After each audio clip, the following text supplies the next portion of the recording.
ഇത് എന്റെ കടമ ചെറിയമ്മേ. എന്റെ അമ്മയും എന്റെ മുത്തശ്ശനും എന്നെ പഠിപ്പിച്ചതാ ഞാൻ ചെയ്യുന്നത്.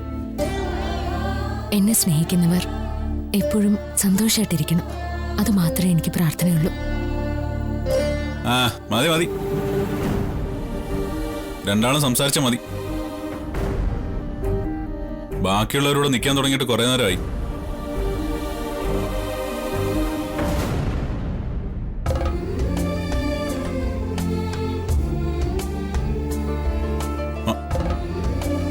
ഈശ്വര സർവമംഗളമംഗല്യേ ശിവേ സർവ്വസാധികേ ശരണ്യേ അംബികേ നാരായണ.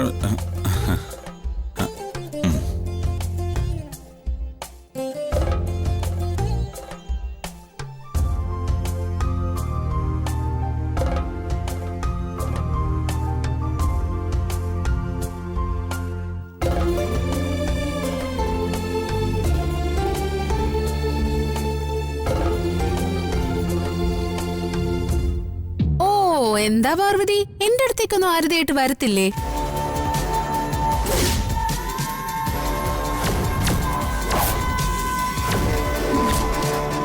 അതെന്താ ജാസ്മിനെ നിനക്ക് പെട്ടെന്നൊരു ഭക്തി? നിനക്ക് ഈ വക പരിപാടികളോടൊക്കെ വലിയ പുച്ഛമായിരുന്നല്ലോ. ഒരാളെ നന്നാവാനും സമ്മതിക്കില്ലേ ഗാർഗി? പിന്നെ ഞാൻ പാർവതിയുടെ സ്പീച്ച് കേട്ട് മനം മാറിയ ആരതി കൊണ്ട് വരാൻ പറഞ്ഞത്.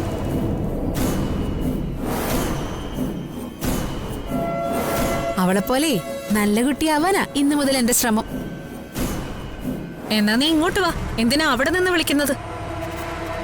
എന്താ നിന്നെ അവിടെ ആണി അടിച്ചു വെച്ചിരിക്കാണോ?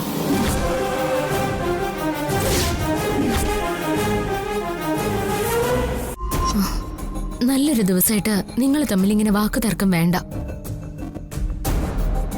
ഞാൻ അങ്ങോട്ട് വന്നോളാം. ജാസ്മിൻ അവിടെ നിന്നോളൂ.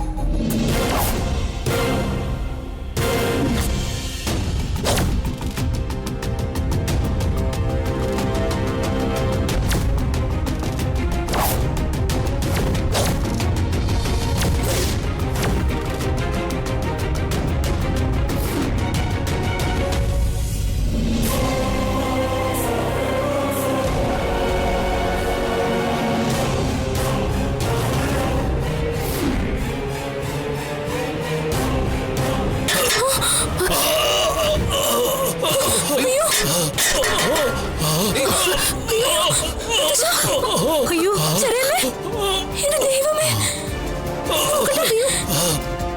എന്താ പറ്റി? എന്റെ കാലിലെന്തോ തുളഞ്ഞു കേറി. കാല് നന്നായിട്ട് മുറിഞ്ഞിട്ടുണ്ടല്ലോ. അയ്യോ അയ്യോ ചെറിയമേ ചോര.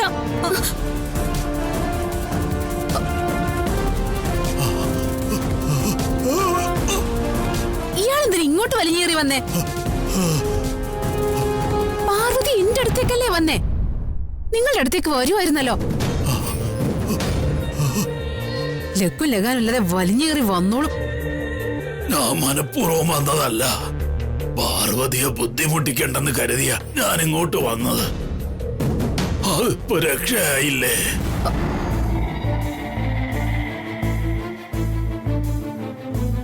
നിങ്ങൾ ഇങ്ങനെ സംസാരിച്ച് നിൽക്കാതെ എന്താ കാലി കുത്തിയെന്ന് നോക്ക്.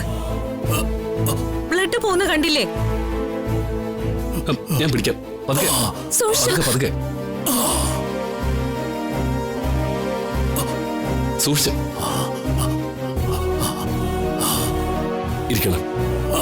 പതുക്കെ നോക്കട്ടെ.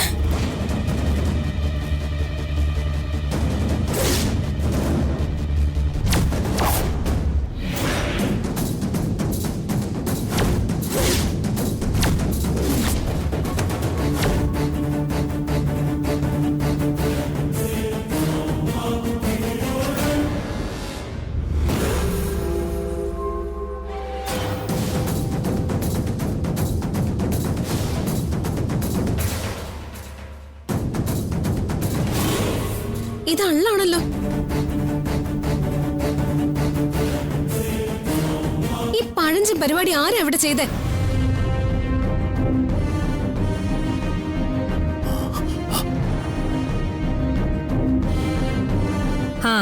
അതന്നെ എനിക്കും അറിയേണ്ടത്. ഈ ആണി എങ്ങനെ ഇവിടെ വന്നത്? ഇത് ഓട്ടോ പിടിച്ച് വന്നൊന്നുമല്ലല്ലോ. ആരോ മനഃപൂർവ്വം കൊണ്ടുവച്ചതാ, അതെനിക്ക് ഉറപ്പാ.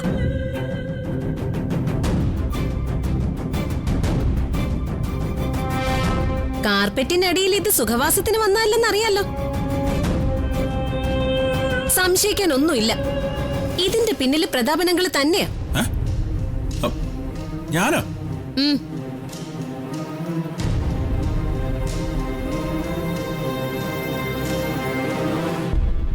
ഈ അള്ളി കാർപ്പറ്റിനടി കൊണ്ടുവച്ച ഞാനാണെന്നാണോ നീ പറയുന്നത്? ചേച്ചി ഇവള് പറഞ്ഞു കേട്ടില്ലേ? ഗാർഗി പറഞ്ഞതിനോട് ഞാൻ യോജിക്കുന്നു.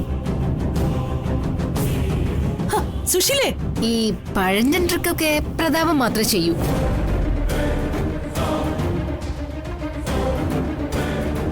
ഇങ്ങനെ തരം താഴ്ന്ന് ചിന്തിക്കാൻ പ്രതാപന് മാത്രമേ കഴിയൂ. അങ്ങനെ ആരുടെയെങ്കിലും കൊച്ചിന്റെ അച്ഛനാവ എന്നെ കിട്ടില്ല. എന്നെ സംശയിച്ച സ്ഥിതിക്ക് ഞാൻ ഇനി ഒരു നിമിഷം ഇവിടെ നിൽക്കില്ല. വാ ചേച്ചി, മുകളിലോട്ട് പോ.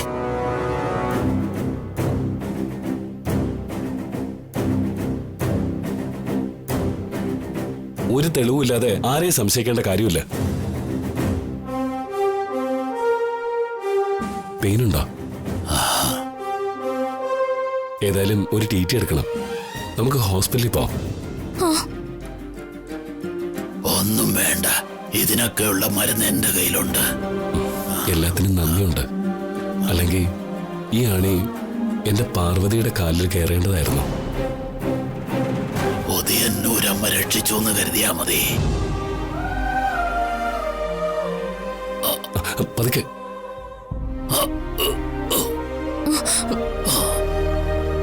സൂക്ഷിച്ചുമല്ലേ.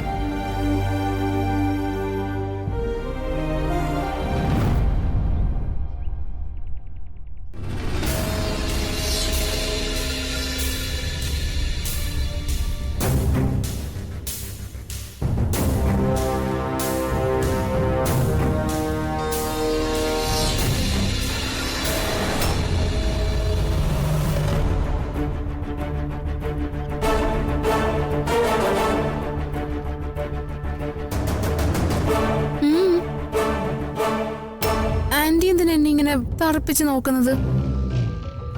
എടി നീയല്ലേടി എന്ന് ചോദിക്കുന്ന പോലെ. There you are. You know exactly what I mean. നിന്റെ പ്ലാനും മനസ്സിലായി, ആ പ്ലാൻ പൊളിഞ്ഞൊന്നും എനിക്ക് മനസ്സിലായി. ഇങ്ങനെ കൊള്ളിച്ച് പറയാതെ ഒന്ന് തെളിച്ചു പറഞ്ഞാ നന്നായിരുന്നു. അയ്യോ പാവം, ഒന്നും അറിഞ്ഞൂടാ. ഞാൻ തെളിച്ചു പറയാം. വണ്ടി പഞ്ചറാക്കി കൊള്ളയടിക്കാൻ കള്ളന്മാരെ റോഡില് അള്ളു വെക്കാറുണ്ടെന്ന് കേട്ടിട്ടുണ്ട്. കാർപ്പറ്റിന്റെ അടിയിൽ അള്ളു വെച്ചത് ഞാൻ ആദ്യമായിട്ടാ കാണുന്നത്. അത് നീ ആയിരുന്നു എന്ന് എനിക്ക് അപ്പോഴേ മനസ്സിലായതാ. സത്യം പറയടി, നിന്റെ സംഭാവന അല്ലായിരുന്നോ ആ ആള്? അത് ആന്റി, ഞാനേ ഇത് നീ വെച്ചതല്ലേ? ഞാനാ വെച്ചത്. പേടിക്കണ്ട, ഞാൻ ആരോടും പറയില്ല. താങ്ക്സ് ആന്റി, ഇപ്പോഴാ ശ്വാസം നേരെയായത്. അയ്യോ, ഇത്രയും ചീപ്പായ ഒരു പഴഞ്ചൻ ഐഡിയ നീ ഇവിടെ പ്രയോഗിക്കുമെന്ന് ഞാൻ ഒരിക്കലും വിചാരിച്ചില്ല. എടി, നമ്മളെ ടാർഗറ്റ് ചെയ്യുമ്പോ അതിന് ക്ലിയർ ആയിട്ടുള്ള ഒരു പ്ലാനിങ് ഉണ്ടാവണം. അല്ലെങ്കിൽ ചക്കിന് വെച്ചത് കൊക്കിനെ കൊള്ളൂ. പാർവതിക്ക് വെച്ചത് ചന്ദ്രന് കൊണ്ടതുപോലെ. മനസ്സിലായി. പക്ഷെ പുതിയ ഐഡിയകളൊന്നും ഇവിടെ ഏൽക്കുന്നില്ലല്ലോ ആന്റി. എല്ലാത്തിന്റെ അവസാനം എററാവും, ഇന്ന് സംഭവിച്ച പോലെ. പക്ഷെ ആന്റി, എന്റെ പ്ലാനിങ് എല്ലാം കൃത്യമായിരുന്നു. ക്ലൈമാക്സിൽ അങ്ങേര് കീറി വന്നതാകെ പ്രശ്നമായത്. കണ്ണ് കണ്ടുകൂടാത്തൊരു വയസ്സൻ വന്ന് പൊളിക്കാൻ മാത്രം വീക്കായിരുന്നു നിന്റെ പ്ലാൻ. അവളുടെ ഒരു പ്ലാനും ക്ലൈമാക്സും. അതന്നെ ആന്റി എനിക്ക് മനസ്സിലാവാത്തത്. കൃത്യസമയത്ത് കൃത്യമായ സ്ഥലത്ത് അയാൾ എങ്ങനെ വന്ന് ചവിട്ടി? ആന്റി, എനിക്ക് അയാളെ സംശയമുണ്ട്. അയാളുടെ പിറകില് എന്തൊക്കെയോ സീക്രട്സ് ഉണ്ട്. ഞാനത് കണ്ടുപിടിച്ചിരിക്കും. ഏതായാലും നിനക്ക് ഭാഗ്യമുണ്ട്. പ്രതാപനെ പോലൊരു ബലിയാടനെ കിട്ടിയതുകൊണ്ട് നീ രക്ഷപ്പെട്ടു. ആ, പിന്നല്ലാതെ ഗാർഗിയ മണ്ടനിൽ പഴിചാരിയത് കൊണ്ട് മാത്രമാണ് ഞാൻ രക്ഷപ്പെട്ടത്. ഓ, ദേ ഇതുപോലുള്ള ഐഡിയകൾ പ്രയോഗിക്കുന്നതിന് മുമ്പ് എന്റെ ഉപദേശം തേടണം ജാസ്മിൻ. പിന്നെ നിന്റെയൊക്കെ ഉപദേശം തേടുന്നതിന് പകരം കെട്ടിത്തൂങ്ങി ചാവുന്നതാ നല്ലത്. ഉപദേശം തരാൻ പറ്റിയ ഉരുപ്പടി. നീ എന്താ ആലോചിക്കുന്നേ? നെക്സ്റ്റ് ടൈം ഞാൻ ആന്റിയുടെ അഡ്വൈസ് ചോദിച്ചു മേടിച്ചിരിക്കും. ആ, that's my sweet Jasmine. That's my sweet Jasmine.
മോനെ വിശാൽ, അച്ഛന്റെ കാല് തൊട്ട് അനുഗ്രഹം വാങ്ങിച്ച്.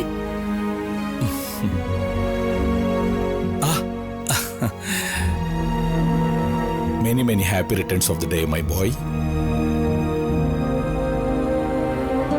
എന്റെ മോൻ എന്നും ഒരു രാജകുമാരനെ പോലെ സുന്ദരനായിരിക്കണം.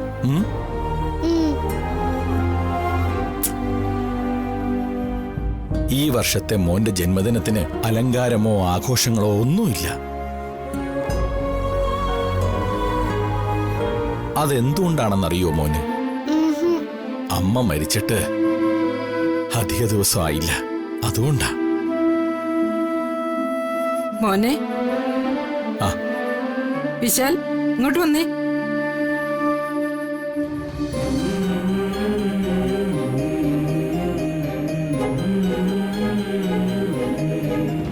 മോനെ, അമ്മയുടെ ഫോട്ടോയ്ക്ക് മുൻപിൽ പ്രാർത്ഥിക്കൂട്ടാ.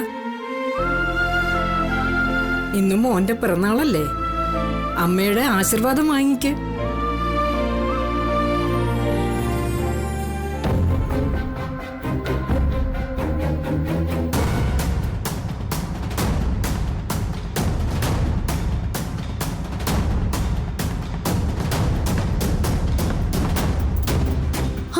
അയ്യോ മോനെ,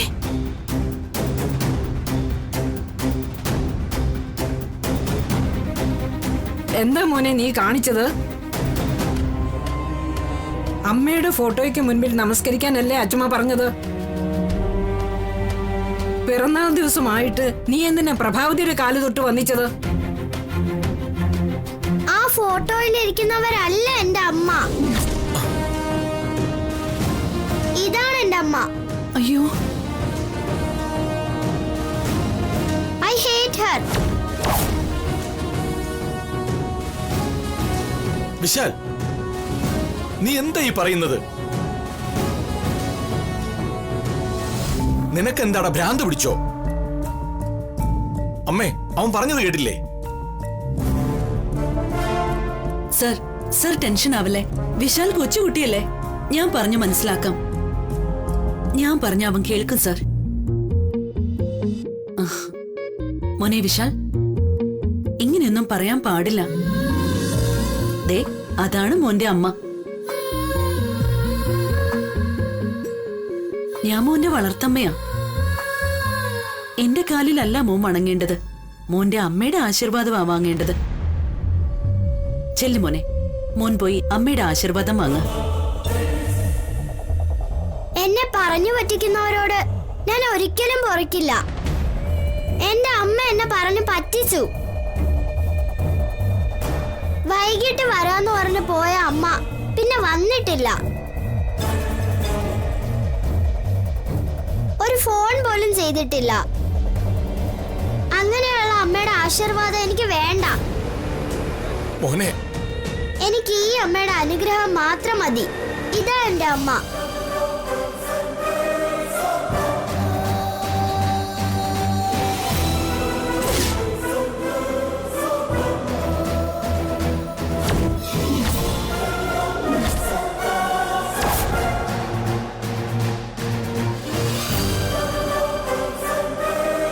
മോനെ മോനെ, മോനിങ്ങി വന്നേ.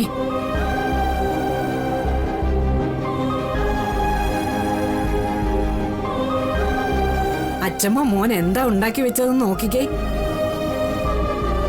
മോൻ ഇഷ്ടപ്പെട്ട പായസം. എന്റെ ചക്കരക്കുട്ടൻ കഴിച്ചേ. അല്ലേ വേണ്ട, അച്ഛമ്മ കോരിത്തരാം. എനിക്ക് ആര് കോരി തന്നാലും ഞാൻ കഴിക്കില്ല. എനിക്ക് എന്റെ ഈ അമ്മ കോരി തന്നാലേ ഞാൻ കഴിക്കൂ. വിശാൽ, നീ എന്താ ഈ പറയുന്നത് നിനക്കറിയോ? നിനക്ക് എന്താ ഇത്ര വാശി? അമ്മേ, ഇവൻ പറഞ്ഞത് കേട്ടോ? എല്ലാരും കൂടി കൊഞ്ചിച്ച് അവനെ വഷളാക്കിയിരിക്കുക. നിനക്ക് നല്ല അടിയുടെ കുറവാ. അയ്യോ സർ, ഇന്ന് ബർത്ത്ഡേ ആയിട്ട് മോനെ വഴക്ക് പറയില്ലേ സർ? ദൈവകോപം കിട്ടും. അവൻ കുഞ്ഞല്ലേ, അതൊന്നും കാര്യമാക്കണ്ട. അമ്മേ, അതിങ്ങത്താ. എന്താ മോനെ, അച്ഛമ്മ മോനുണ്ടാക്കിയ പായസമല്ലേ ഇത്? മോൻ എന്താ കുടിക്കാത്തെ?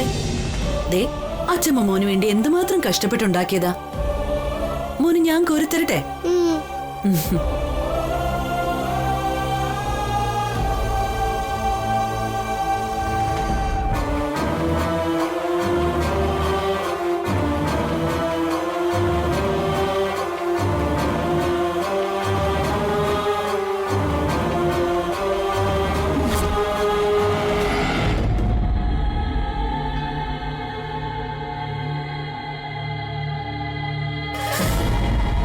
കുറച്ചു ദിവസമായിട്ട് ചേച്ചി ചിന്താവിഷ്ടയാണല്ലോ. ഇത്ര ചിന്തിക്കാൻ വേണ്ടി എന്താ ഇരിക്കുന്നേ? ചിന്തിച്ച് എന്തേലും കണ്ടുപിടിക്കുവോ? മറ്റേ ആ മക്രോണി റേഡിയോ കണ്ടുപിടിച്ച പോലെ. മക്രോണി അല്ല, മാക്രോണി. ആ അങ്ങനെയും പറയാം. ഷർട്ട്, ആഹാ, നല്ല വെള്ള ഷർട്ട് കൊള്ളാലോ. ഇതിട്ടാ ഞാൻ മണവാളനെ പോലെ ഇരിക്കും. വിശാലിന്റെ ബർത്ത്ഡേക്കിടെ ഒരു പുതിയ ഷർട്ട് വാങ്ങാൻ വേണ്ടി ഇരിക്കായിരുന്നു. ആ കാശ് എന്തായാലും ലാഭിച്ചു. ചേച്ചിക്ക് എന്നോട് ഇത്ര സ്നേഹമുണ്ടെന്ന് ഞാൻ സ്വപ്നത്തിൽ പോലും വിചാരിച്ചില്ല കേട്ടോ. Thank you. പ്രതാപ, ആ ഷർട്ട് അവിടെ വെക്ക്. ഞാൻ ശരിക്കും കാണട്ടെ ചേച്ചി. നിന്നോടാ പറഞ്ഞത് ആ ഷർട്ട് അവിടെ വെക്കാൻ. എന്റെ ഇന്ന് കിഴക്ക് കിട്ടണമെങ്കിൽ മര്യാദയ്ക്ക് അതങ്ങോട്ട് വെക്ക്. ഈ ഷർട്ട് എനിക്കല്ലേ ചേച്ചി വാങ്ങിയത്, പിന്നെ ഞാനൊന്നും എടുത്ത എന്താ കുഴപ്പം? ഓ, ഷർട്ട് ചുളുങ്ങി പോകുന്നു പേടിച്ചിട്ടാണോ? അത് ശരിയാ, ബർത്ത്ഡേ ഫംഗ്ഷന് ചുളുങ്ങിയ ഷർട്ട് ഇട്ടുണ്ടോന്ന വൃത്തിയേടാ. അതിന്റെ കേട് ചേച്ചിക്ക് കൂടിയാ. എടാ മണ്ട, ആ ഷർട്ട് നിനക്കല്ല. നീ അതവിടെ വെക്ക്. എനിക്കല്ലേ, പിന്നെ ആർക്കാ? ആ, ചേച്ചി ഈ ലുക്ക് മാറ്റി ഷർട്ടും പാന്റും ഇട്ട് ഗെറ്റപ്പ് ചേഞ്ച് ചെയ്യാൻ പോവാണോ? ആ, ഒരു കൂളിംഗ് ഗ്ലാസും കൂടെ വെച്ചാൽ സൂപ്പർ ആയിരിക്കും. പൊട്ടത്തരം പറയില്ല പ്രതാപ. ഈ തടി മാത്രമേ ഉള്ളൂ, തലയിൽ ആൾ താമസമില്ല. എന്ത് ചെയ്യാനാ? എനിക്കും അല്ല ചേച്ചിക്കും അല്ല, പിന്നെ ആർക്കും ഈ വെള്ള ഷർട്ട്? അതെന്റെ പുന്നാര മോൻ വിശാലിന് അവന്റെ ബർത്ത്ഡേക്ക് ഇടാൻ വേണ്ടി ഞാൻ വാങ്ങിയ ഒരു സ്പെഷ്യൽ ഡ്രസ്, പരിശുദ്ധമായ വെള്ള ഷർട്ട്. ഇതാപ്പാ നന്നായി. എന്തിനും ഏതിനും കൂടെ നിൽക്കുന്ന എനിക്കൊരു ഷർട്ട് വാങ്ങി തരാതെ 24 മണിക്കൂറും കുറ്റം പറയുന്ന അവന് വാങ്ങിക്കൊടുക്കാൻ പോകുന്നു അല്ലേ? അതും ഈ വൈറ്റ് ഷർട്ട്. ചേച്ചിക്ക് എന്താ പറ്റിയേ? അല്ല, ഇനിയിപ്പോ ആ പാർവതി വല്ല കൂടത്രം ചെയ്ത് ചേച്ചിയുടെ മനസ്സ് മാറ്റിയോ? പ്രതാപ, ഞാൻ പറയുന്നത് കേൾക്ക്. ആ ഷർട്ട് അവിടെ വെക്ക്, എന്നിട്ട് ഇങ്ങോട്ട് മാറി നിൽക്ക്. എന്നെ കൊന്നാലും ശരി, ഈ ഷർട്ട് ഞാൻ തരില്ല. ചേച്ചി അവന് വേറെ വാങ്ങിക്കൊടുത്തു. ആഹാ, എനിക്കുണ്ട് വാശിയൊക്കെ. വിനാശകാലേ വിപരീത ബുദ്ധി. നിനക്ക് ചാകാൻ അത്ര കൊതിയാണെങ്കിൽ നീ അതെടുത്തോ, ഞാൻ തടയില്ല. ചത്ത് മലർന്നു കിടക്കുന്ന പ്രതാപനെ കാണാൻ നല്ല ജയിലായിരിക്കും. ചേച്ചി എന്തൊക്കെയാ പറയുന്നേ? ഈ ഷർട്ടിട്ട മരിക്കുന്നു? ഇതെന്തോന്ന് ബോംബാണോ? ഒരർത്ഥത്തില് ബോംബ് പോലെ തന്നെയാ. Silent bomb. എന്റെ പൊന്നി ചേച്ചി ഉള്ളതുപോലെ പറ. പറയാം. ആ ഷർട്ടില് പെട്ടെന്ന് തീ പിടിക്കുന്ന തരത്തില് ഒരുതരം കെമിക്കൽസ് സ്പ്രേ ചെയ്തിട്ടുണ്ട്. വിശാൽ ഇത് ഇട്ടിരിക്കുമ്പോ ആരെങ്കിലും ബർത്ത്ഡേക്ക് മെഴുകുതിരി കത്തിച്ചാ മതി. ആ നിമിഷം തന്നെ അവന്റെ ഷർട്ടില് തീ പടരും. ആ അഗ്നിയില് അവൻ വെന്ത് വെണ്ണീറാകും. അപ്പൊ ചുരുക്കി പറഞ്ഞ ഈ ബർത്ത്ഡേ അവന്റെ ഡെത്ത് ഡേ ആവുന്നു അല്ലേ? അയ്യോ, എനിക്ക് വേണ്ട കേട്ടോ, അവൻ എന്നെ കൊടുത്തേക്ക്. എനിക്ക് സന്തോഷമേ ഉള്ളൂ. അവൻ കത്തിയിരുന്ന് കാണാൻ എനിക്ക് കൊതിയാവുന്ന ചേച്ചി. അല്ല, ഇത് വല്ലാത്തൊരു ട്വിസ്റ്റായി പോയല്ലോ ചേച്ചി. പെട്ടെന്ന് എന്താ വിശാലിനെ തട്ടാനൊരു പ്ലാൻ? ഇന്നലെ വരെ അവനെ കൊല്ലരുതെന്നല്ലേ ചേച്ചി പറഞ്ഞോണ്ടിരുന്നേ? പ്രതാപ, ഞാൻ അവനെ കുറച്ചു നാളായിട്ട് വാച്ച് ചെയ്യായിരുന്നു. എനിക്കിഷ്ടമില്ലാത്ത കാര്യങ്ങൾ ചെയ്യാൻ അവന് താല്പര്യം. ഞാൻ മറക്കാൻ ആഗ്രഹിക്കുന്ന എന്റെ ഹിസ്റ്ററി കുത്തിപ്പൊക്കാൻ അവന്റെ ശ്രമം.